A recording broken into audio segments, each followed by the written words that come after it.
ورن لاوبر نبروانن بپیواکی جی کردم ره دیواش ماش خلیلکن کشاریه مگردگره ببینن چون تواری ما شکوی نیزو چه خوشکن چه سر برزو چه عذابو لزنجیره چی عیددوان ورن لاوبر نبروانن بپیواکی جی کردم ره دیواش ماش خلیلکن کشاریه مگردگره دیواش ماش خلیلکن کشاریه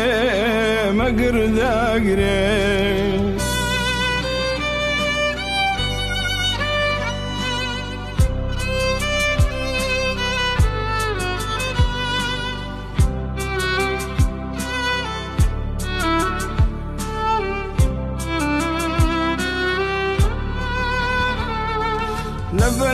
لبردرگای همو مالک واتا پیکری واسان لکولانی همو شارک بوحواری جردستان ورن لاوبر نبروانن بپیواکی جی کردم ره دیواش ماش خلیلکن کشاریه مگردگره دیواش ماش خلیلکن کشاریه مگردگره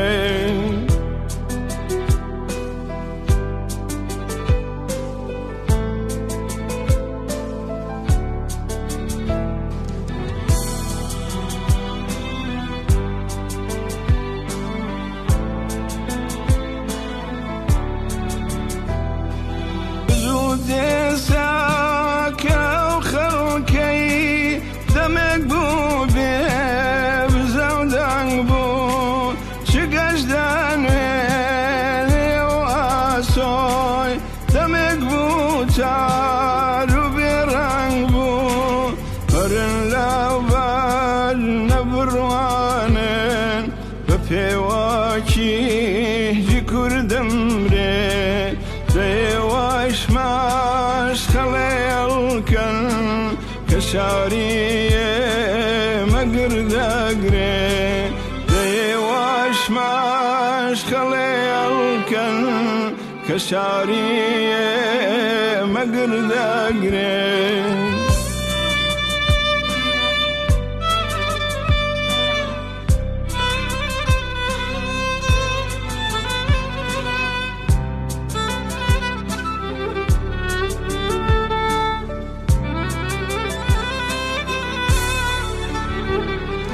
سڵاوەی بەر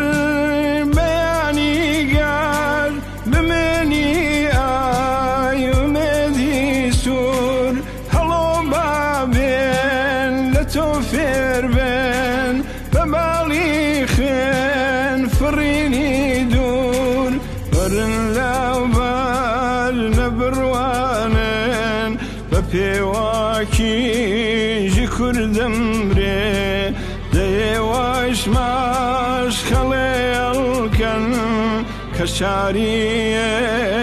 مگردگره دیواش ماش خلیلکن کشاریه مگردگره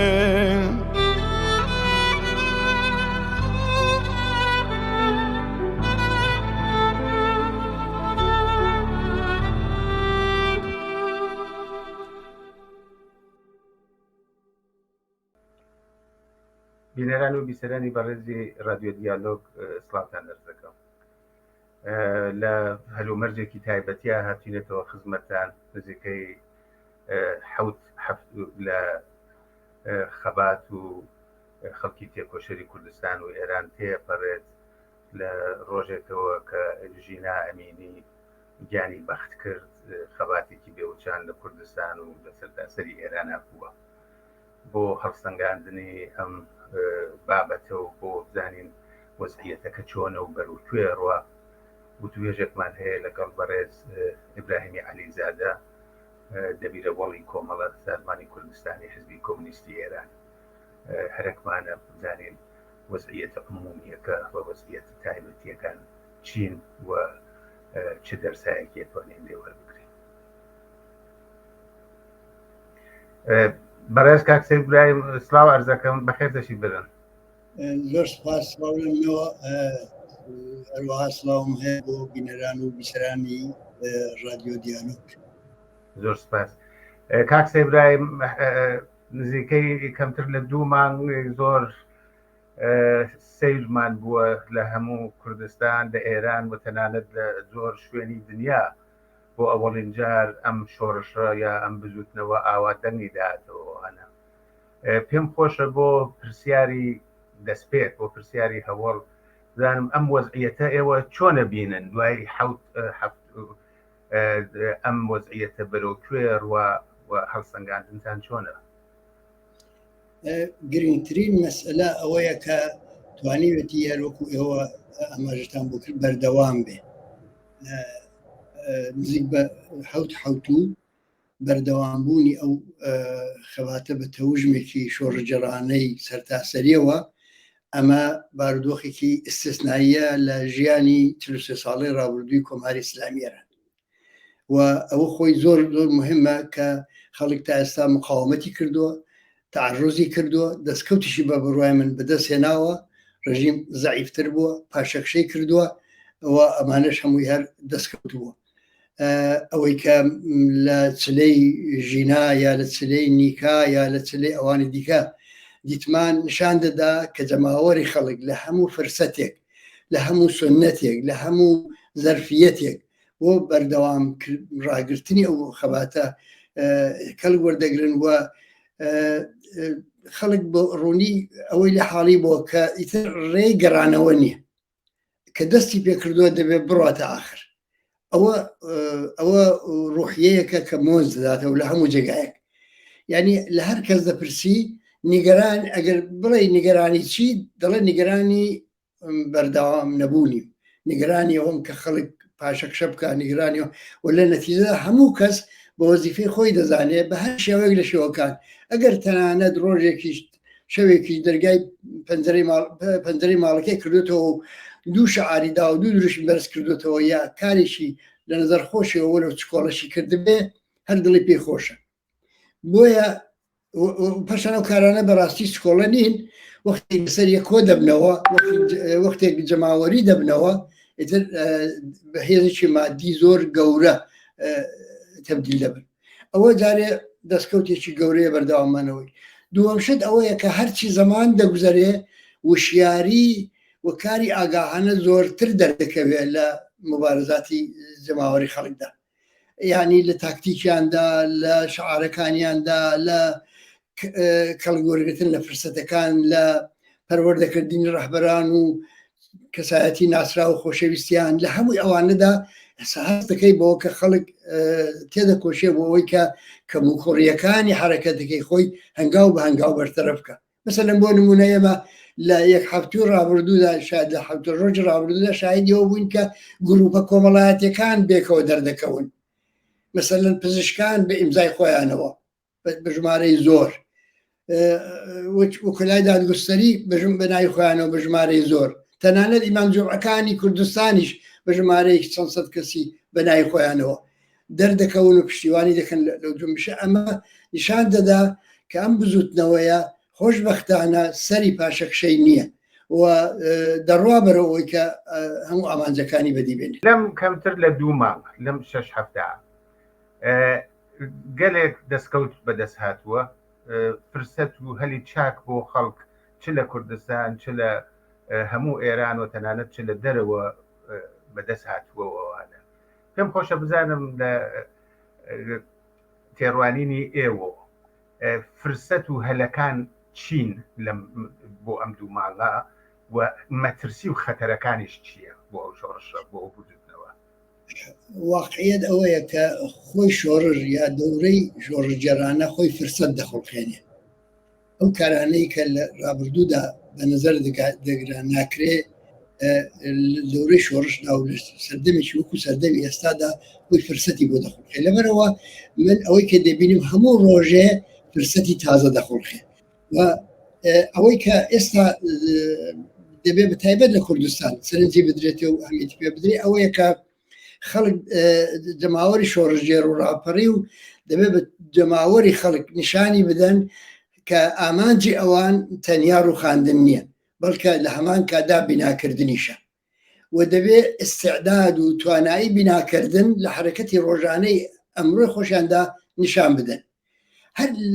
لە هەر فرسەتێکە بۆیان دەخڵ ئەگەر دەیانەوێ خەڵک تەلەفاتی کەمتر بدە ئەگەر دەیانەوێ کەموکوڕەیەکی ژیانی مادی خەڵک بەرتەرەف بێ. ئێمە مەسەلە بۆ نمونە لە دەورەی کۆڕۆنادا دیتمان لە شارەکانی وەکو مەریوان تەنانە لە سەقزیش گروهایەک پێکاتن کە یارمەتی خەڵکیان دەدا بۆ کەمکردنەوەی ئازاری کۆڕۆنا کە ئێستا دەورەیەکی شۆڕژگەرانەشە شرایطی ئەو دەبێت هەوڵ بدەن لەو فرسەتانی کە پێشدێ سیمایەکی دڵخواز لەوەی کە لە دوا ڕۆژیدا بنا دەکرێت بەدەستەوە بدەن و نیشان بدەن کە ئینسانایکی بە ئیستعداد بتواناوە دەتوانن ئەو جامە ئیدارە بکەن. ئەوەی کە دوژمن دەی هەوێ بڵێ ئەوە دای هەشتادیەکان و منداڵان و جا منداڵکەی وڵاتی پێدارە دەکرێت و تەجربەی موچێ ڕوخانەیە بەڵام تەجربەی بیناکردنی ئەوانە هەموو تەفرەقاندازیە.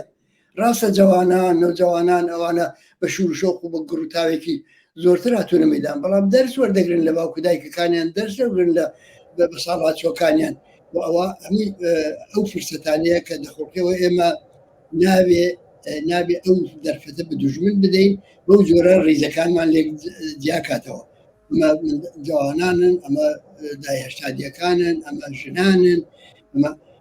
ئێمە هەمومان پێکەوە بە منداڵ و بە نەوجەوان و ژن و پیا و هەموو تێکۆشەرانی وڵاتەوە دەستمان داوەتە کارێک کە دەبێت بە ئەنجامی بگەێنی بە بڕای من ئەوانە هەمووی فرسەت و فرسەتی ڕۆژ لەگەڵ ڕۆژیش زیاتر دەخۆت و گەورەترین مەترسیش هەر دروستکردنی تەفرەقەیە. یعنی ئەگەر بتوانن ئەو وەحدەتەی خەڵک لە بین برن بە شێوەی لە شێوەکان مەسەلەن فەرزکە بەوەی کە خۆیان تند و تیژی تەشویق دەکەن یا یەکی دێن ماڵی خەڵک ئاورد دەرکە پەنجەرەی ماڵی خەڵک دەشکێنن ماشێنی خەڵک ئاورد تێبەردەدەن ئەولا دەسووتێنن پرۆکاتۆرەکانیان لە ناو خەڵکدا ئەو نوع حرکاتانە دەکەن ئەو بۆی کە تەفرەقە بخاتە بینی خەڵکانێک کە ئەوانیان پێ باش نییە و ڕژیمیش کە دەست داتە و خەرکانە ئەو حرکەتانەوە نسبەتی دەدا بە جەماوەری خەڵک دەبێ و شار بین نەکەوینە داوی ئەو نوع تەفرەقاندازیانە دەبێ بەتابەت لە کوردستان هەوڵ بدەین بۆ تەفرقەی نێوان حزبە سیاسیەکان کەم بێتەوە چونکە ئەو تەفرقەی زۆر ئەگەر قوڵ بێتەوە ئەگەر ضرورەتەکانی یەکگرتووی لەو مختعدا و ضرورەتەکانی هاوکاری باش لەبەرچاو نەگیری و ئەو کارش فرسەتەکان لەدەست بچێت ئەوە بەتابەت لە کوردستان مەترسیە لە باقی شوێنەکانی کە ئێرانیش هەر مەترسیە لە بەلوچستانی ڕۆژی مەرە و سیاسەت ڕەچاو دەکات لە شوێنەکانی دیکەی ئێرانیش هەر تەبلیغات دەکات بۆەوەی کە ئەمە ئێران تەجزیە دەبێ ئێران دەبێتە ئێرانستان ئێران دەبێتە لیبی ئێران دەبێتە سووریە ئەوانە تەبلیغ دەکەن و خەڵک دەترسێنن و لە ڕێگای ترساندنی خەڵک هەوڵ دەدەن ڕیزەکانی یەکگرتووی جەماوەر تێک بدەن ئەوانەش دەبێت بناسرێنرێ بۆەوەی کە جەماوەری خەڵک بەرامبەر بەو نوع حرکەتانی کۆماری ئیسلامی و ڕژیم بەوانە واکسینە بن. کاک برایم باسی حزبەکانی کوردستانت کرد پێم باشە ئالێرا پرسیارێکم بۆ ئەوە تەبایی زیاتر بێ ئەلان هاوکاری بەخۆشی و زۆرە لەبین حزبەکانە هاتوچوو زۆر لە جاران زیاتر دانیشتن و قسەکردن و لە یەک تێگەیشتن هەیە بۆ ئەوە لەوەی کە هەیە باشتر بێ و هەموو حزبەکان بتوانن پێکەوە هێزەکانیان بخەنە سەر یەک حیزبە کوردستانیەکان پێشنیارت چییە؟ دەرێ لەگەڵەوەژە کە پێم وایە کە هاوکاری بووە لە بینی حزب سیاسیەکان بەڵام بە بڕوای من ئاستی پێویستان نەبوو هێشتا و پێم وایە زەرفیەتی هاوکاریکردن زۆرترە و پێکهێنانی مێکانیزمێک بۆ هاوکاریی چڕوپڕتر دەتوانێت بزوتنەوە ئەم بزوتنەوە سەرتاسەریە لە کوردستانی لە سەحنەی کوردستانی زۆر بەهێزتر و دڵخۆشکەرتر دەربخە بۆیە لە ئاسی پێویستانیە بە بڕای من جارێ ناوەندی هاوکاری حزب کوردستانیەکان ئەو زەرفە نییە کە بتوانێت هەموو نیازەکانی ئەو یەکگرتوویە جواب بداتەوە بە بڕای من بە دەرەجەیەک تەنانەت ڕوحی پاوانخوازی بەسەری دازاڵە و ئەوە دەبێت چارەسەر بکرێت ئەوەی کە ئێمە پێمان وایە ئەوەیەکە دەبێت ئەوڵان یەکگرتن و مێکانیزمی یەکگرتن یعنی بەشلە هاوکاری و هەماهەنگی و مێکانیزمی هاوکاری و هەماهەنگی دەبێت سەر لە نوێ تعریف بکرێتەوە ئەوەی کە ئەمە ناوەندی هاوکاریمان هەیە وەرن پێی پێیوەست بن ئەوە جواب نییە ئەوەی ئێمە لەو ڕۆژانەی ڕابردوودا پێشنیارمان کردووە لە جوابی دڵسۆزانی خەباتی شۆڕجێرانی کۆمەڵانی خەڵ لە ئێران و کوردستان لە جوابی ئەواندا جاومان نووسیمانە و کتومانە ئەوەیە کە بێنین هەمومان پێکەوە کۆبینەوە لە کۆنفرانسێکدا هەموو حزب سیاسەکانی چالاک لە کوردستان و تاکیدیشمان کردو بە تایبەت ئەوانەی هێزی چەکداریان هەیە چون تەناقضاتی ئەو بەشە لە ناو حزب سیاسەکان ممکنە مەترسیدارتر بێ بۆ دوا ڕۆژ دەر هەر سوورەت هەموو حزب سیاسەکانی چالاک لە کوردستان لە دەورێک کۆ ببنەوە و ئەو بەبێ جیاوازی ئەو جیر و گرفتانە بێن لە بەرباس و لێکۆڵینەوە ئەوە بەداخەوە تا ئێستا وەڵامی پێویستی وەرنەگرتوێتەوە هەر لایەنێک پراوێز بخرێ یا هەر کارێک کە بکرێ بۆ پێکێنانی قوتوبەندیەکی دیکە لە کۆمەلگای کوردستاندا ئەوە زۆر بەزەرەرە و ئێمە دەبێت فکرێکی بۆ بکەینەوە ڕێگاچارەی بۆ بینەوە بۆ عنوانی کەسانێک کە مەسئولین بەرامبەر بە دوا ڕۆژی کوردستان دەبێت هەوڵ بدەین ئەوەندەی کە دەگونجێ تەناقضەکان کەم بکەینەوە بۆ حرکاتی بۆ سیاسەتی چەوت و خراپ ئەگەر ئەحیانان هەبێ هەزینە بەرداری کەین ئیمکان پەزیر نەبێ خۆنسای کەینەوە ئیجازەش نەدەین بۆی کە دوژمن لەو کلێن و کەلبەرانەی کە هەیە ئیستفادە بکە و شکافێک دروستکە کە ئەو شکافە ئەگەر ئێستا چارەسەری بۆ نەکرێ لە کاتی خۆیدا لەوانەیە مشکلتر وەڵام وەرگرتەوە هەرچەند من لەو باوەڕەدام کە پێشرفتی بزوتنەوەی شۆڕژگەرانە لە کوردستان و لە ئێران و بەدەستێنانی دەستکەوتی زۆرتر و جەماوەریتر بوونەوە و قوڵتر بوونەوەی ئەو شۆڕش و خەباتی شۆڕژگەران و سەرهەڵدانەی کە لە ئارادایە ئەوە دەتوانێت زۆرێک لە مشکلات ئاسانتر بەرتەرەفکە بعضێک لەو مسائلەی کە ئێستا لایەن هەل بە نەزەر دەگەن بیان خاتە پەرایۆزەوە فەرعیان کاتەوە ئێمە ئومێدمان بەوەش هەیە بەڵام بێزگە لەوەی کە ئومێدمان بە نیاز و زەرورەتی زەمانە هەیە کە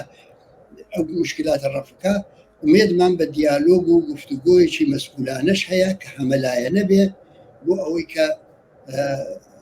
مێکانیزمی هەماهەنگی و هاوکاریش دابڕێژی. زۆر سپاس. کاک سەیبراهیم هەر وەک خۆشتان بەباشی ئاگادارن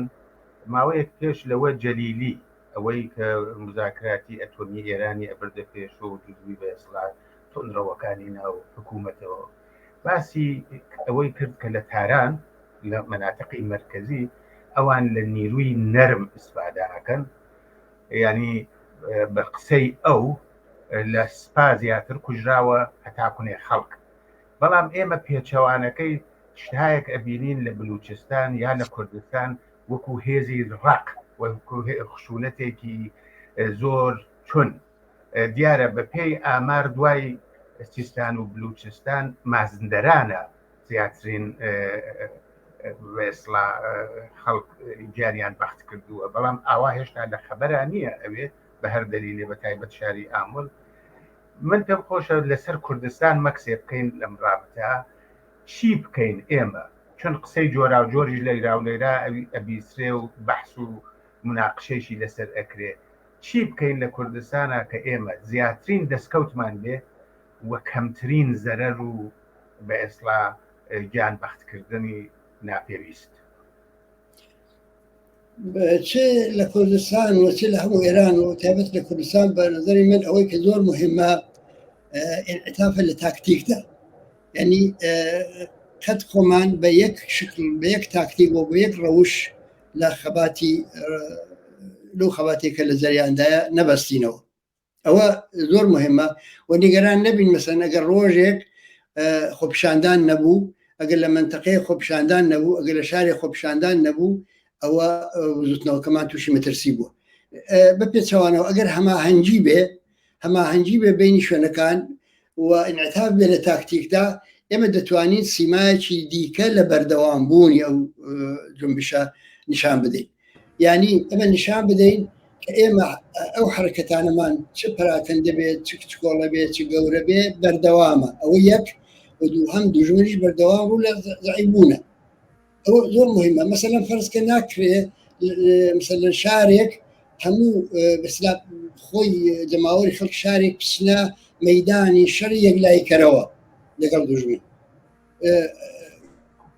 هەموو حاڵەتانێک هەیە، بەڵام مەسەلەن دوو شاری دیکە ئاوە نەبن. هەماهەنگکردن بە بڕوای من زۆر مهمە و ئەو هەماهەنگیە لە کوردستان ئەگەر حزبە سیاسیەکان لەگەڵ یەکتر تەبابن، ئەگەر لە قسەی یەکتر حاڵی بن، ئەگەر ڕۆحی سێکتاریستی و پاوانخوازی وەلا بنێن، ئەو هەماهەنگیە لە کوردستان دەتوانێت کۆمەک بکە، دەتوانین زمانێکی مشتەرەک، زمانێکی هاوبەش وە بدۆزینەوە کە خەڵکی شارەکانی کوردستان لە نەحوەی کاردانەوەیان بەرامبەر بە دوژمن و لە نەحوەی حرەکات و خەباتیاندا هەماهەنگ بن. مەسەلەن بۆ نمونە فەرزکە مەسەلەی چلەی ژینا زۆر شتێکی دەرەوشاوە و حرەکەتی دەرەوشاوە و یانی کاش تەنانەت یا ئەوانی کەش کە دەیبینی. دەبێت لەو بابەتەوە ئێمە هەماهەنگی و هاوکاری بێ. ئەوە لە کوردستان زۆر مهمە. لە باقی شوێنەکانی کێرانوەشار لە کوردستانیشە ئەویش ئەوەیە تێکۆشەرانی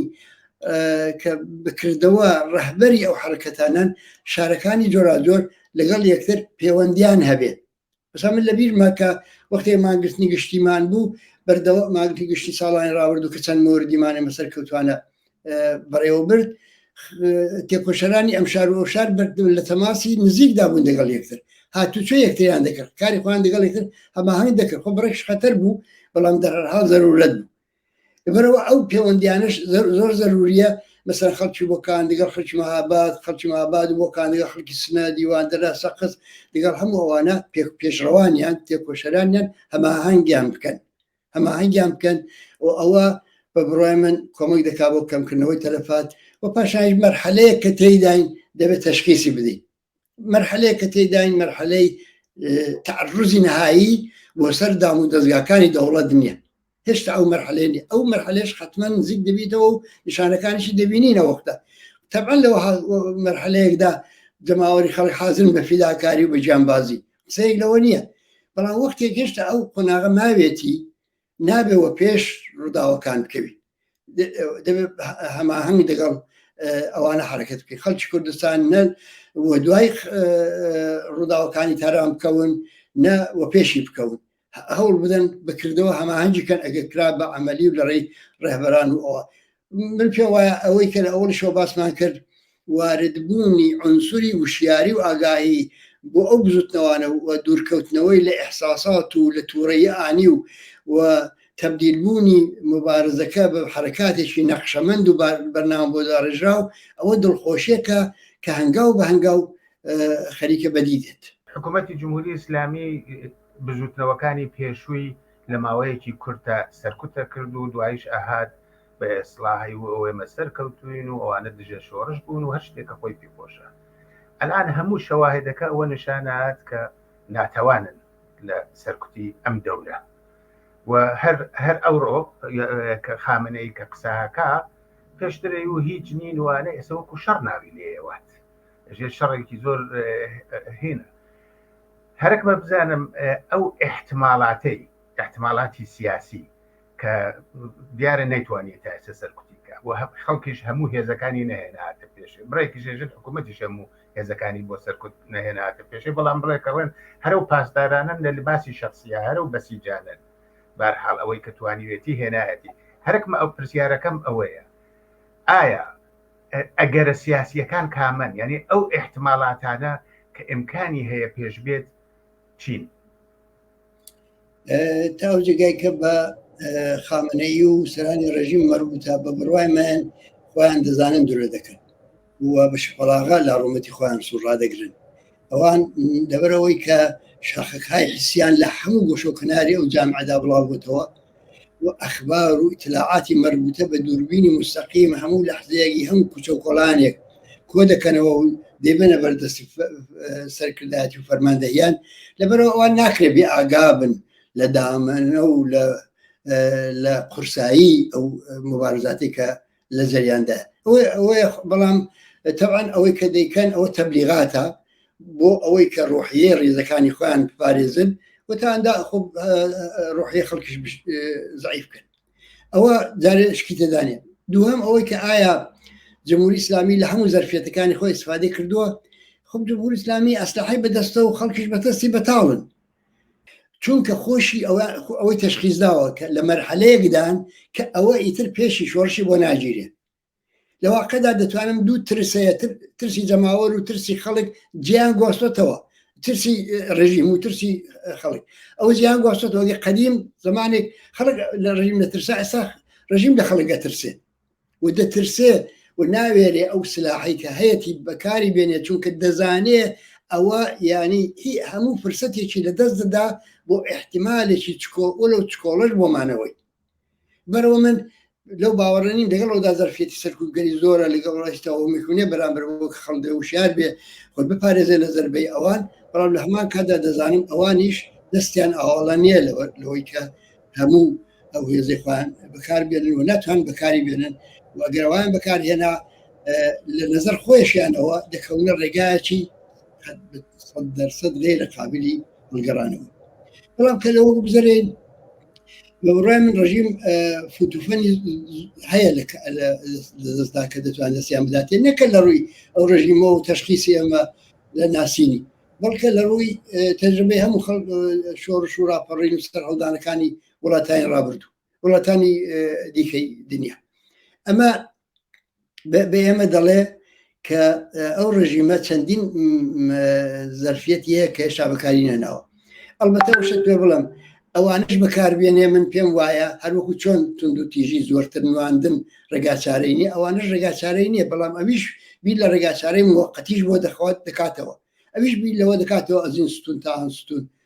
بە وتەی فارسی فەرەجیست کەوایە یەکێک لەو شتانەی کە هەیەی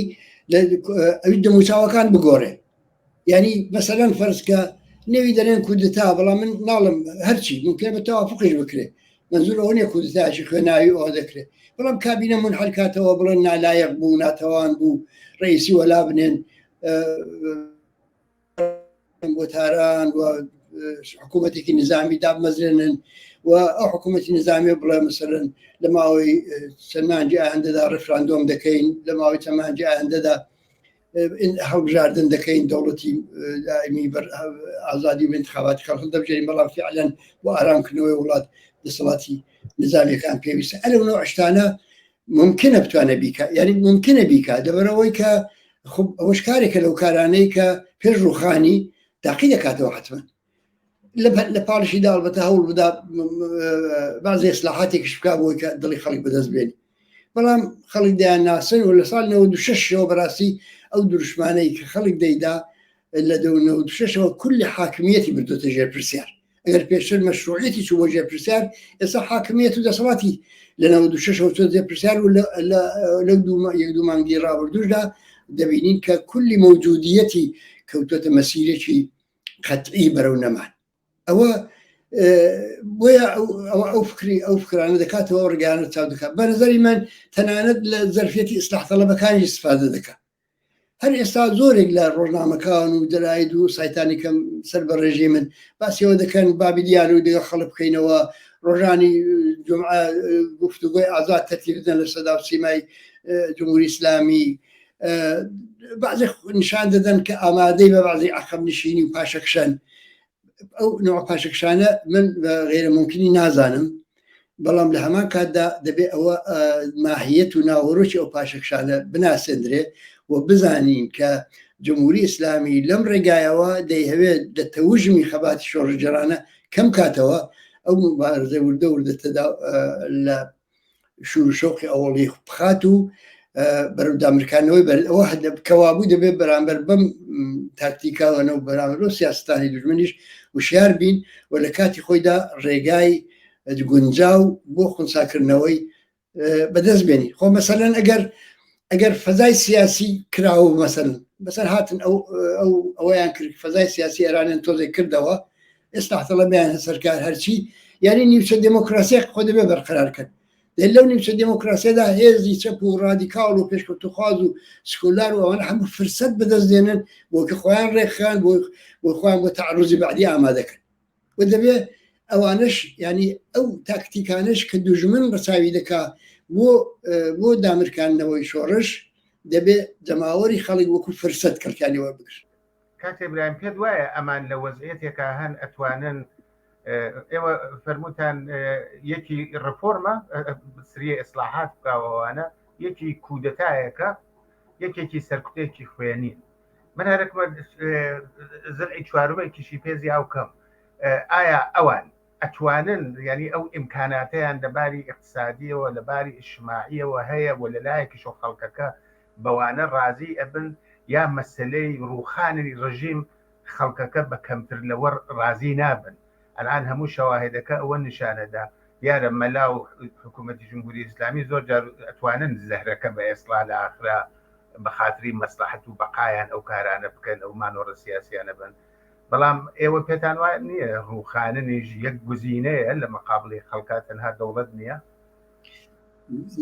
بەڕۆیم تاژێ بە خەڵک مەربوتە هیچ بە هیچ شتێکەمتر لە ڕووخانە ڕازی نین لەسەر ئەوەیە کە دوژمن جمهوری ئیسلامی چ ڕەفتارێک ممکنە بکات و چۆن دەبێت لە ڕەفتارەکانی کەڵی وەربگیرێ بۆ ئەو بۆ بەهێزترکردنی ئەو حرەکەتە بکرێ بە فرسەدیانی ئەوە قسەکە لەسەر ئەوەیە دەنا بە بڕای من ئەو حرەکەتە لە 96ەوە بۆ ئەوڕۆ خەڵک بە هەر نەوە پاشەکشەیەک لە ناو ڕژیم ناومێت بوون و دەزانن کە ئەمانە هەرچی هەیە کاتیەوە قسەیەکیش بکەم لەسەر ڕێفۆرم بەڕاستی ئەوانەی کە جمهوری ئیسلامی دەیکا ناوی ڕێفۆرمان خەتشەدار کردووە ڕێفۆرم نین ئەوانە پاشەکشەهایەکی تاکتیکین لەژێر فشاری جەماوەری خەڵکدا ئەگەر فەرزکە ماوارەی قبول کرد ئەگە ویددیۆی قبول کرد ئەگەر موسیقای قبول کرد ئەگە تونی ژنانی بۆ وەرزگا قبول کرد ئەوانە هیچی ڕفۆرم نییە ئەوانە هەمووی بەشێک بۆ لە مبارزەی خەڵک کە بەسەریدا سەپاوە هەر لەحزەیەکیش فرسەتی بۆ هەڵکەوتووە ئەولیدا وەریان بگرێتەوە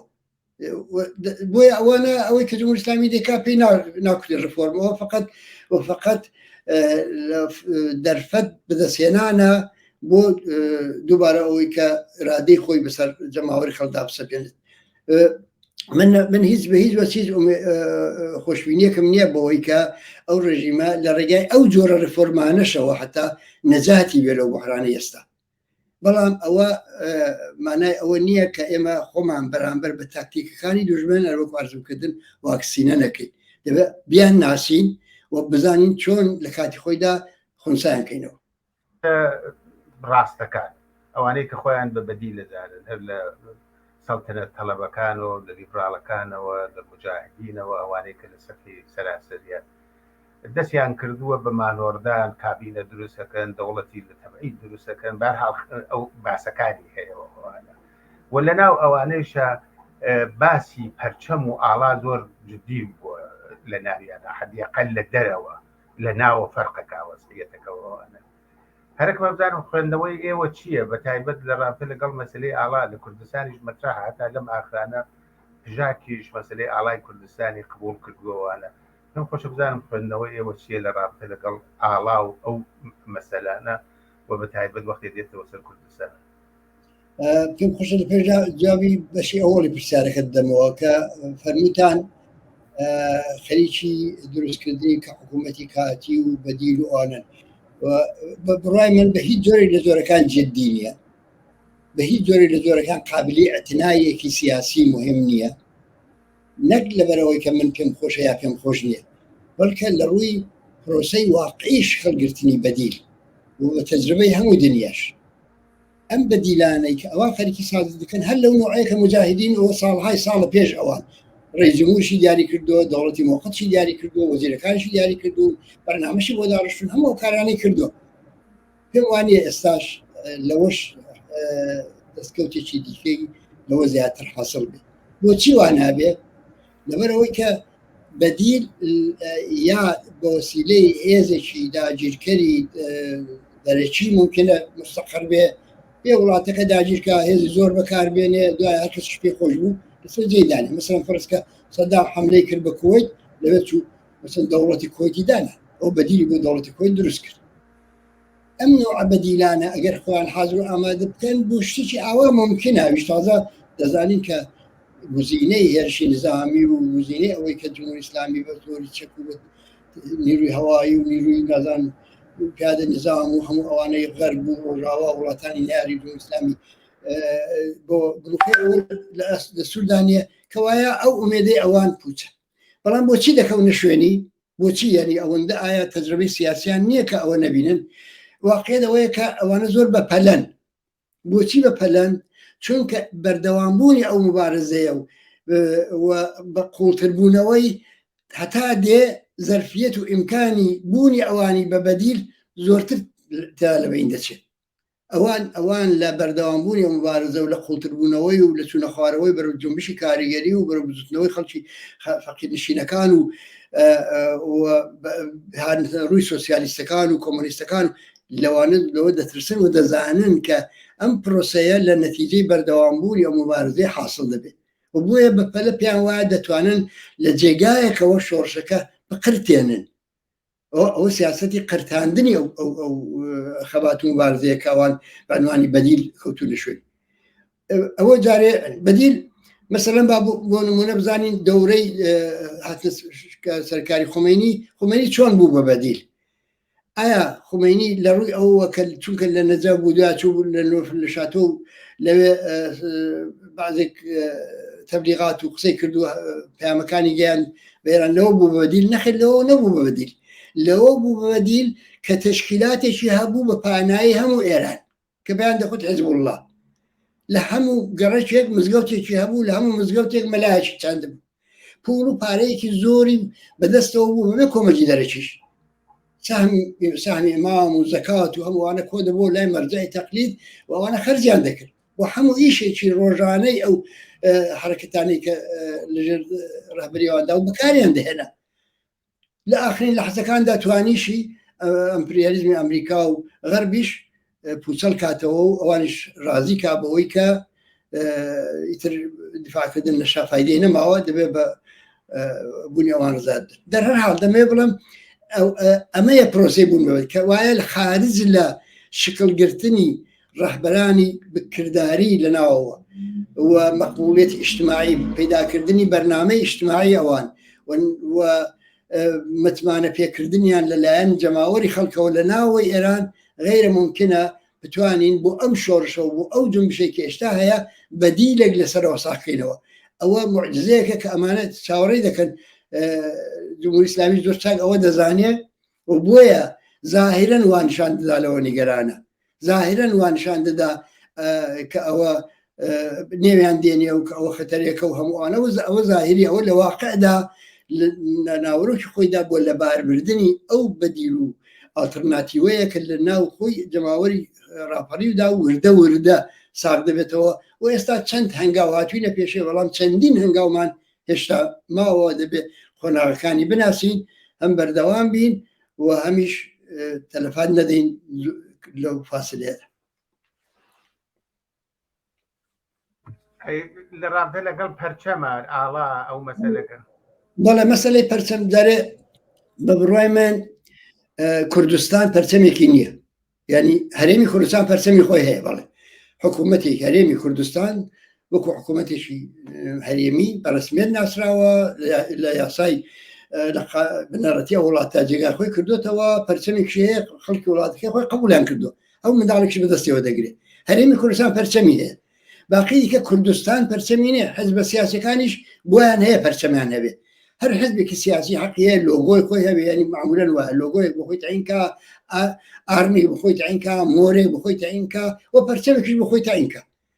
لەبەرەوە پەرچەمێکمان ئێمە بەنێوی پەرچەمی کوردستان غێری پەرچەمی حکوومەتی هەرێمی کوردستان نییە ئەوە یەک دوام ئەوەی کە پەرچەمێک دەبێت بە پەرچەمی وڵاتێک یا منتەقەیەک ئەوە معمولەن بە دەنجی خەڵی دەبێت بکرێت ینی دەبێت لە قانونی ئەساسیدا لە ڕفراندۆمدا لە مسەوبەیەکی نهادێکی قانونگوزاریدا لەوێدا ئەوە هەموو خەڵک قبولی بێت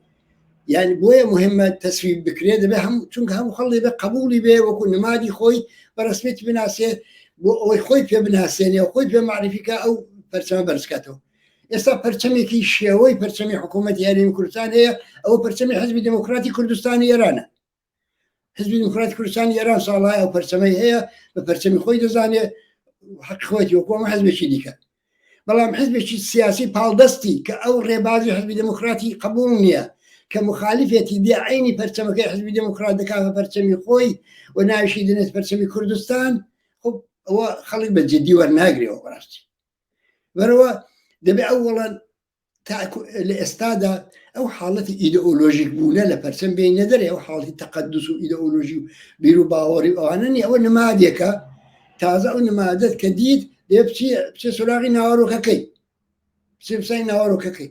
دوای ئەوەی کە جمهوری ئیسلامی ڕووخا ئەوەی کە ناوەڕۆکیان چی من دارە قسەرەوە ناکەم بەڵام دوای کە جمهوری ئیسلامی ڕووخا حتما قانونی ئەساسێک دەتە گۆڕێەوە مەسی موسسانێک شورای سەراسەریەک هەرچی قانونێک دادنێ ئەو وەختە تەسویم دەگرێت پەرچەمی وڵاتە چ بێت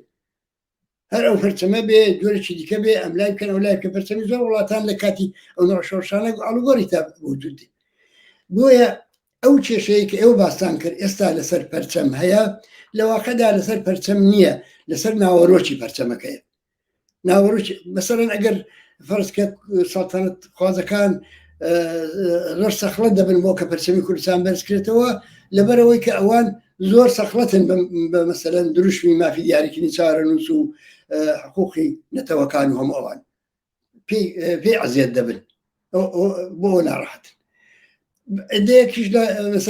لایەنە کوردێک ناسیۆنالیستەکانیش کە بە پەرچەمی ئێران تووڕان لەبەرەوەی کە پیان وایە کە ئەو سوڵتەی دەوڵەتە بەسەر ئەواندا بۆ نابێ بەردەوام بێ و دەبێت جۆری لە جۆرەکە بێ ئەمە ناوەڕۆکەکەیەتی چییە لە ناوەڕۆکات چ دەڵێ و قەداوەتمان لەسەریسی ئەو با بمێنێ بەڵام دەبێت بزانین کە داوا واقعەکە لەسەر چییە. زۆر سپاس کاک سێبراهیم ئەم نزیک دوو مانگە ئەم کەمتر لە دوو مانگە نیشانی دا ئێمە یەکشت بە ڕۆشنی ئەبینین کەش و هەواکە فەزا عمومیەکە شعارەکان دروشمەکان شێوەی مبارزە ئەوان داواکاریەکان خاستەکان هەموو ئەمە بە نەوعێک ئەتوانێت لە چوارچێوەی چەپا قەرار بدرێت مەسە ئەو بەرابەری ژن و پیا و یا جیاهیدین لە دەوڵەت کولەن جنبشێکی سکولارە جنبشێکە کە حرەکێتی مەسهەب بچێتەوە جێی واقعی خۆی لە دەوڵەت و ئەوانە دەقالت نەکە ئێمە ئەوە ئەبینین واقعیەتی شۆڕشە کۆمەڵایەتیەکەیە ئەو هەموو ئازادی و ئەو هەموو شادی و موزیک و ڕقس و هەموو ئەوانە لەگەڵ هیچ هێزێکی کۆنەپارێز نایەتەوە لەو بەشەی دنیا بەڵام ئێمە بەداخەوە نابینین هێزە چەپەکان کە بتوانن بەو شێوەی کە پێویستە لەو فەزا واقعیە ئیسفادە بکەن ئەویش من پێم وایە یەکێک لە دەلیلەکان یەکێکی ئەو پچر و دوور لە یەک و ئینشعاب و ئەو جۆرەشتانە بووە چکردن چ لە کوردستان بە تایبەت و چ لە سەتی سەراسەریە ئایا ڕێگەیەک هەیە کە چەپ بتوانێت لەسەر ئەو جنبشە واقعیە قەویتر زاهر بێت پێم وایە دوو حرەکەتی چەپ دەبێت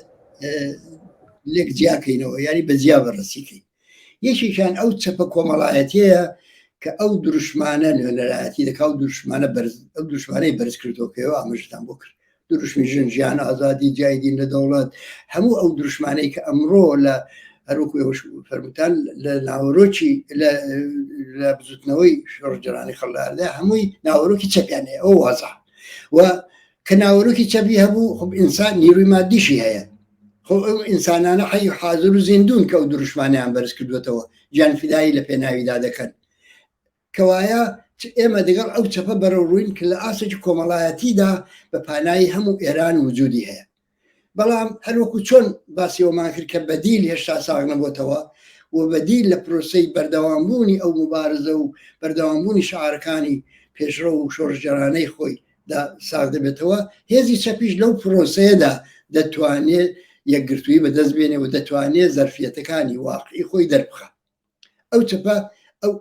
هەیە نەوعی پسربوونەکەی لە نەوعی پسربوونی سازمانهای سیاسی نییە ئەوان ئەگەر دەرەجەیەک بتوانن بە خەبات و مبارزەی خۆیان یعنی جەماوەری خەڵی بە خەبات و مبارزەی خۆی دەرەجەیەک لە هاوسەنجی هێز لەناو کۆمەلگای ئێران بە وجود بێنێ کە ئەوان بتوانن لە نیمچە دموکراسیکیش بووە کەڵی وەربگرن بۆ ئەوی خۆیان بێنە ڕوو زۆر زوو متشکل دەبن زۆر زوو خەڵ لە دەوری خۆیان کۆ دەکەنەوە و زۆر زوو دەبن بە وەزنێکی واقعی لە ساحنەی سیاسی ئێراندا ئەوە لەلایەکە بەڵام ئەو چەپەی کە سازماندراوە و پچرە و تەجربەی تاڵی 43 ساڵی ڕابردووی پشتسەر داناوە کە بەردەوام تووشی ئینشعابات بوو و توامەوانە ئەمەش دەبێت لەو وەرجێتە واقعیە دەرز وەربگرێت ئایا دەرسی لێ وەردەگرێت یان نا نیشانەهایەکی زۆر دڵخۆشکە نابینین بەڵام دەرهەرحاڵ دەبێت دەرسی لێ وەربگرێت دەبێت بزانێت کە لە حاڵێکدا پێگەیەکی کۆمەڵایەتی بەهێز لەوێ دروست بووە دەبێت ئەو اختلافات و ناکۆچیانەی کە هیچی معنایەکی سیاسی نییە معنایەکی مبارزاتی نییە معنایەکی جنبشی نییە ئەو سێکتاریزم و سازمان پەرستێ ئەو ڕقوچینە و نفرەتەی کە لەگەڵ یەکتر لیان پەیدا بوو لە توونی ئەو ساڵانەدا دەبێت ئەوانە وەلا بنێن ئەگەر ئستعدادیەوە خۆ لەخۆیان نیشان بدەن کە ئەوانە وەلا بنێن ئەوە دەبینین دەتوانین ئومێدەوار بین کە ئەم چەپەی دەرەوەش بتوانێت کاریگەری هەبێ لەسەر ئەوەی لە ناوەوە دەگوزارێەوە لە وەختی خۆیدا چێهرەها و کەسایەتیەکانی خۆی بێنێتە ڕوو ئەوەی کە وتم زۆر خۆشبین نیم بداخەوە ئەویش ئەوەیە دەبینی هەر ئێستا لە جەرگەی ئەو خەباتە جەماوەری و ئەو نیازە حیاتەی کە جنبشی ناوەوە هەیەی بە پشتیوانی دەرەوە بە پشتیوانی دەرەچی ئێستاش مەرزبەندیەکانیان دەگەڵ یەکتر مەحەکە مەرزبەندەکانیان دەگەڵ یەکتر ئەولەویەتیانە مەرزبەندەکانیان دەگەڵ یەکتر هویەتیان نیشان دەدا و ئستعدادی ئەو لەخۆیان نیشان نادەن کە هێزی جەماوەری زۆر بێن نەکایەوە بە دەرکی ئەو ئەولەویەتە کە ئێستا جنبشی انقلابی و سەرهەڵدانی جەماوەری لە ناوە احتیاجی بە پشتیوانی دەرەوەیە بۆ بەردەوامبوونی بۆ ورۆ ڕوحیە بەردی بۆ پشارهێنان بۆ دەوڵەتانی ئوروپایی بۆ هاندانی ئەفکاری عمومی ئوروپا بۆ پشتیوانی لەو جنبشە بۆ زۆر شتی دیکە حرەکەتی جەماوەری لە دەرەوەی وڵات زۆر زۆر پێویست و زۆر زۆر حیاتێک پەرەبستێنێ بەڵام تەماشا دەکەی ئەو جەماوەری بوونە بلایانەوە مهم نییە مهم ئەوەیە مەرزیان چۆنە 20,000 نەفەر لە بەرلین کۆبووتەوە نیگەرانی ئەوان ئەوەیە کە تعدادی پەرچەوی سەڵتەنەت تەڵەب لە جێگایەک بەرزکراوەتەوە یا زۆرتر بۆ مەسەرەن تعداد ژمارەی من ناڵم بکەوینە شوێن بانگەوازی سەڵتەنەت تەڵەبێ بەڵام ئەوانیش هێزێکن هاتوون ئەسا فشار دێنی بە جمهوری ئیسلامی لە هەر کوێ پەرچەمی سێڕەنگی ئەوانماندی ئێمە وەکو مەسەرەن جن و بسم الله لە یەکتر دوورکەوینەوە هەڵەی ئەوە نابێ یعنی مەقصودم ئەوەیە کە لەو نمونە چکۆڵەیەدا ئێمە دەتوانین ببینین کە چەندە ئەو هەستی هێشتا سێکتاریستیە و بەهەرحاڵ غێرە سیاسی بوونەتیاندا بە میسالیشکەدان بۆ بێنەوە ئێمە ڕاگەیاندێکمان بڵاو کردەوە بۆ چلەی ژینە کە داوەتمان کۆمەڵانی خەڵک کرد لە کوردستان کە گەرموڕی لە چلەی ژینادا بەشداری بکرد ئێمە تازە بڵاو بووە لە چەندین لاوە ئەو نوع بە سلاح چەپانە وەخنیان لەگر کەەوە چۆنە چلە شتێکی مەسەبی شیعەیە ئێوە لە سونەتەی استفادە دەکەن و جوانانی کوردستان بێزەحمەت فێری ئەو پێری ئەو شتانە مەکەن یاخۆ ئەوە دەزانین کە ئەو جەماوەرەی کە لە شاری سەقز و شارەکانی کە ئێرانیش لە دەوری ئارامستانی ژینا کۆبوونەوە چه تەسیرش عەزیمی دانا و چه ڕوحیەکی گەورەی بڵاو کردەوە ئەوانە ئەوان بەلاو مهم نییە ئەم وڕەیە بەرز بکرێتەوە، ئەم هێز و قدرەتە نیشان بدرێ لە کاتێکدا کە ئەوە پێویستە. ئێستا کاتی مەرزبەندیش دێ، کاتی ئەوەش دێ هەموو سەفەکانیش لێک جیا ببنەوە. جەماوەڕ خۆشی ئەوە تەشخیص دەدا و کاتێکەیە، بەڵام ئەوە ناکەنەوە. بۆیە ئەرز کردی چونکە هەست دەکەم بەوەی کە بە باشی دەرس وەرنەگیراوە لەو وەڵیەتە. تاوزێ بە کوردستان مەربوتە بەڕاستی ئێمە لەسەر دوو هێست حساب دەکەین. یەکیان ئەو هەزاران پێشمەرگە قەدیمی کە چوونەوە بۆ ئێران ساڵهای ساڵە لە تووری ئەو 43 ساڵ 42 ساڵەدا بەپێی ئەو ئامارەی کە لە ناو ئێمەدا هەیە لە ئارشیوەکان ئێمەدا هەیە ئێستا بوونە 17,000 کەس 16 تا 17,000 کەس پێشمەرگەی دی کە ئەم 16,000 کەسە بەشی زۆریان خۆیان لە کاتەگۆری چەپدا دەبینەوە و لە کاتەگۆری کۆمەڵەدا دەبینەوە ئەسڵان و دڵیان بۆ کۆمەڵە لێدا چون بەشی لە جوانی خۆیان لەناو کۆمەڵدا سەر کردووە لە سەری زیندانیان دیوەشکەجیان چێشتۆ. ئەوە ئێمە هەوڵ دەدەین بۆ ئەوەی کە ئەمە ئەو هێزە حسای بۆکەین و بە هێزێکی چەپی دادنی. لە دەرەوە وڵاتی ژمارەیەکی زۆر هەر لەو نۆعە پێشمەرگەی قەدیمی کۆمەڵە کادر هەمووان چەند هەزارێک لە دەرەوەی وڵات بڵاو بوونەوە بە هەموو دنیادا. ئێمە لەوەش ناومێد نین لە هەوڵدان بۆ کۆکردنەوە. ئەگەر 3-4 مانگەوە پێش بۆ کارە زۆر مشکل بە نەزەردەگەی ئێستا وا پێ دەچێت شوورشۆقێکیش بۆ ئەوە دروست بووە. ئێمە دەبێت هەوڵ بدەین ڕێگا چارێک بۆ بینینەوە بە سیمینار بۆ بە کۆنفرانس بۆ دیالۆگ بۆ دەگەڵیان بە جوابدانەوە بە پرسیارەکانیان بە نیگەرانیەکانیان بە دڵجووی لێکردنیان هەر شێوەیەک لە شێوەکان بۆ هەوڵ بدەین ئەنەرژی و زەرفێتی ئەوانش بۆ هەرچی جەماوەریترکردنەوەی حرەکەتی چەپ لە دەرەوەی وڵاتیش بخینەکەش. کاک سێبراهیم ئێوە فەرمووتان کە ئەو کارانەکەن من ئەوە بەشێک لە پرسیارەکەم بوو لە واقعا کۆمەڵە ئەو دەورە زۆر چالاکانە جوڵاوە هەروەکو هەر دادرێکی سیاسی کە تماشای ئەوزاری کوردستان کە هەم سیاسەتێکی مەسئولانە بەرامبەر بە شۆڕشەکار هەم لەباری تەبلیغات و ئەو کارانەی کە پێویستە و دڵسۆزیەکە کردی. پێم خۆشە بزانم ئایا بەرنامەتان لە کۆتا مودەتە ئەم وەزعیەتە هەیە بۆ چەند مانگی ئایندە چییە؟ چ لە رابطە لەگەڵ حیزبەکانە، چ لە رابطە لەگەڵ خەڵکە، چ لە رابطە لەگەڵ ئارایشی دەرونی خۆتانە بە تایبەت ئێستا کە جمهوری ئیسلامی هەرەکێتی بەعزە ماجەراجوویەکە کە وەزعیەتەکە داپۆشێژێت حملە بە عەرەبستانەکە بە هەرێمی کوردستانەکە و بە پێشمەرگە و بە حیزبەکانی سیاسی. ئێوە بەرنامەتان چییە؟ پێش هەموو شتێک کاری ڕێخستن مهمە چونکە دەزانین کە جنبشەکە جەماوەری خەڵک کاری خۆی خەریکە دەکات ڕاپەڕیوە هاتۆ سەر شەقام سنی خۆی بگونەوە دەنێ لە مردن ناترسێ ئەو کاری خۆی کردووە. کاری ڕێکخراوێکی سیاسی ئەوەیە کە هەنگاوێک ئەوە بەرەتە پێش هەنگاوێک برنە پێش یعنی بە ڕێخستنی بکە. ئەولەویەتی ئێمە ئەوەیە کە هاوڕێیانی خۆمان و تشکیلاتی خۆمان لەناوە و چه تشکیلاتی خۆمان لە ناوەی وڵات چه ئەوانەی کە دڵیان بۆ کۆمەڵە لێدەدا و خۆشەویست کۆمەڵیان خۆش دەوێت ئەو ڕێبازیان خۆش دەوێت ئەوانە تەقویەتکەین بە هەر شکڵێک لە شکڵەکان کە ممکن بێ تەقویەتیان کەین. تۆپخانەیەکی تەبلیغاتی بەهێز بخینە کار بۆی کاریوان ئاسان کاتەوە. ئیشتباهات و هەڵەکان ئەگەر ڕوو دەدەن کۆمەک بکەین بە ئینتقال و گواستنەوەی تەجربەی خەڵکەکانی دیکەی دنیا و تەجربەی خۆمان هەڵەکان کەم بکەینەوە. ئەوە جارێ یەکەم هەنگاومانە کە زۆر مهمە. دووهەمیشت ئەوەیە کە ئێستا خۆت دەزانی تەبلیغات زۆر مهمە. ئێمە بەرنامەمان ئەوەیە کە ناوەندە تەبلیغاتیەکانمان بەهێزترکەین بۆ ئەوەی کە بتوانن ئەو بۆشایی نەبوونی ارتباطاتی ئینتەرنێتی و تەلێفۆنی ئەوانە دەگەڵ یەکتر بەشەکانی زۆر کوردستان و بۆشایە بە کاری تەبلیغی و کاری تەبلیغاتی تەلەڤیزیۆنی و تەبلیغاتی تەسویری بەوە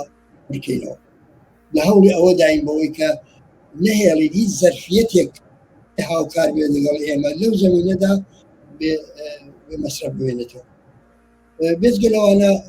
هەروەکو باسیش کرا مەسەلەی هاوکاری و هەماهەنگی هێزە سیاسیەکانی کوردستان زۆر مهمە. ئێمە خۆمان لە مۆقعیەتێکدا دەبینین کە دەتوانین ببین بە هەوێنی یەکگرتنێک. مۆقعیەتەکەمان وای لێ هاتووە کە دەتوانین ئەو دەورە بجێڕین. ئەمە هیوادارین ئەو دەورەمان بۆ بەڕەسمیت بناسن و جوابی نیازەکان بدەنەوە. ئێمە بە دڵنیاییەوە نامانەوێ هیچ بەهرەبەرداریەکی ڕێکخراوەی لەو موقعیە تەمام بکەین. ئێمە فقط و فقط یەک مەشغەڵەمان هەیە، ئەویش ئەوە کە تەناقوزات و ناکۆچیەکانی ناو حیزبە سیاسیەکانی کوردستان نەبێتە مەجرایەک بۆ دەستێوەردانی دەوڵەتی مەرکەزی بۆ تەفرەقە دروستکردن و بناغەیەکی مەحکەم دابڕێژین بۆ کە پێشی ئەو نوع دەستەندازیانی ڕژیم بگری. ئەوەش کارێکمانە کە دەزانین چەند دەمان بۆ پێشی معجزەیەک ناکرێت لەو بارەوە، چون کێشەکان زۆرن، بەڵام ئومێدەوارین پێشرەفتی خەبات و سەرهەڵدانەکە بهێنێتە دەستوری کاری جدی بۆ هەموو. من وەکو ئاخرین پرسیارم کاک سەیبراهیم باسی وەزعیەت سیاسیەکەمان کرد، باسی حکوومەتمان کرد، باسی خەڵکمان کرد. پێم خۆشە وەکو شخصی خۆت نهتا وەکو حزبی شوانە پێت وایە لە یەک مانگ دوو مانگی داهاتووە ئێمە بەرەو کوێ ڕۆین؟ چی زیاتر محتەمەڵە؟ بە بڕای من ئەوەی کە محتەمەلە ئەوەیە کە ئەم جنبشە بەردەوام دەبێت. ئەوە یەک. دەرسە وە دووەم شت ئەوەیە کە ناوێ ئینتزاری دەستکەوتێکی مثلا دراماتیکی کورتماوەمان هەبێ. بڵێن لە ئەو جۆرێکی قەوت دەدەن بەخەڵ لە دوو مانگ و سێ مانگی ئایندەدا و ڕژیمە دەروخێوانە ئێمە نابێ و پێش ڕووداوەکان بکەین لێ بزانین لە هەر مەرحەلەیەکدا چ دەستکەوتگەلێکمان بەدەستێنەوە. مەسەڵەن فەرزکە چەند دەتوانی ومانە تەزەلزول بخەینە نێو هێزەکانی ڕێژیم، میزانی هەڵوەرین لە ناو ڕێژەکانیاندا چەندەیە، تەناقوزاتی فەرماندەهی و ڕەهبەریکردنی دنیان گەیشتۆتە کوێ بە جۆرێکی تر نەتوانن حکوومەت بکەن. ئەوەندە ناکۆچەکانیان زۆر بووی لە نەتیجەی فشار و مبارزەی خۆ دەبێت ڕێخستنی خۆمان، یعنی چەندە دیاردەی پێشکەوتنخواز و دڵخۆشکەر سەر هەڵدەدەن وەکوی ئەرزم کردی مەسەرەن پزیشکان و خلای دادگستەری و شاری دیکە لیست ئیمزا دەکەن، لیستی 400 کەسی و خۆیان دەردەخەن. ئێمە احتیاجمان بەوەیە کە ئەو چێهرانەی کە دەتوانن ببن بە بەدیلی ئایندە وردە وردە شخصیەتی حەقیقی پەیدا بکەن. تەنیا ئیمزاهاش عمومی لە پای ئەلامیەکدا نەبێت، بەڵکە شخصیەتی حەقیقی پەیدا بکەن و خەڵک بە ناو ناوبانگ و سابقە و تێگەیشت و هەوشێک و بیان ناسن. و ئەوە ئێمە لەمە پلە دەبێ بەرە ئۆپسیۆنی پێشە بەرنام پێم وایە، ینی پێم وایە کە ئەو جنبشە تا ئێستا زەرفێتایەکی لە خۆی نیشانداوە ئەو ڕێژیمە وەها تووشی زەعف و ناتەوانی بووە لە هەموو ڕوویەکەوە و ئەو فشارانەشی کە بەسەریەوەتی